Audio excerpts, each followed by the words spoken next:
Thanks అన్న.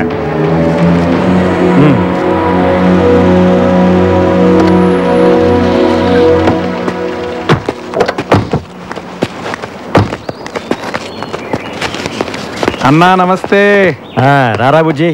అన్నా ఈసారి ఎలక్షన్లో కూడా నీ సపోర్ట్ నాకే ఉండాలన్నా. లేదురా, ఈ 5 ఏళ్ళు బాగానే సంపాదించావుగా, చాలే. ఈసారి నా స్నేహితుడు రాంబాబుని ఎమ్మెల్యేగా నిలబెడదాం అనుకుంటున్నా. ఇన్నాళ్ళు పదవిలో ఉండి సడన్గా ఖాళీగా ఉండాలంటే పబ్లిక్లోనూ పార్టీలోనూ కొద్దిగా వీక్ అవుతామేమోనన్నా. ఈ 5 ఏళ్ళు పార్టీలో నాకు కూడా కొద్దిగా ఇమేజ్ పెరిగిందన్నా. ఎలాగోలాగా మేనేజ్ చేసి నేను సీట్ తెచ్చుకోగలను.